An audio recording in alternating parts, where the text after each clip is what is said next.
Well, new information tonight on a News 4 Tucson investigation into the brutal murder of a Redington man that was allegedly just trying to help out strangers experiencing car trouble. Paul Clifford's body was found next to a burning car near his home on Christmas Eve.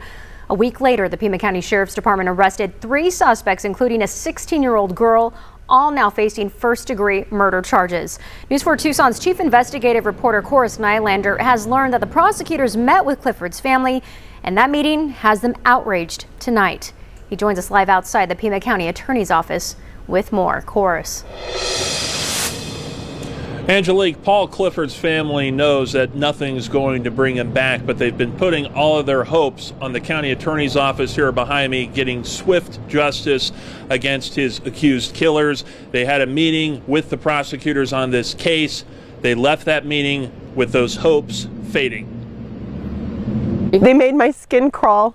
They're not human. They're not human beings. Not to do this to somebody that had nothing but kindness in their heart. That was the impassioned plea for justice Paul Clifford's widow Christina gave me after the 3 suspects accused of his murder were caught just days after he was found right here, brutally murdered next to a burning stolen truck Christmas Eve. I want justice.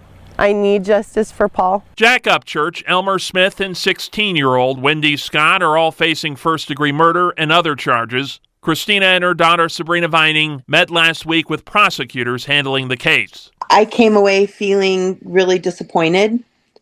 I felt defeated, like before we even start. She feels that way because she says the prosecutors told them they will not be seeking the death penalty because that is not something done under Laura Conover's administration, even though the state resumed executions this year after a 2-year hiatus, a decision made by Attorney General Chris Mays back in November. The jury deserves the opportunity to decide that. That should not be a political decision. Yeah.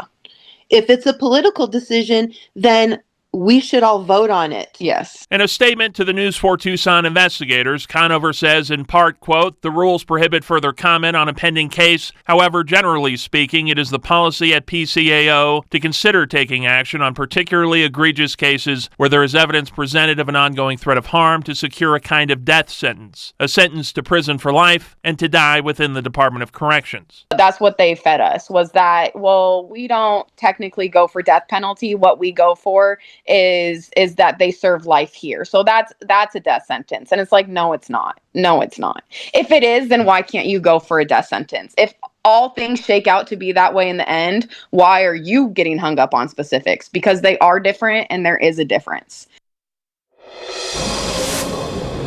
And the 3 suspects are going to be appearing back in court February 20th. There is something else that has been really upsetting Paul Clifford's family that still has them feeling unsafe in their rural community.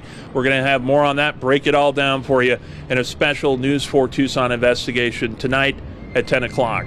We're live from downtown Tucson tonight. Corus Nylander, News 4 Tucson.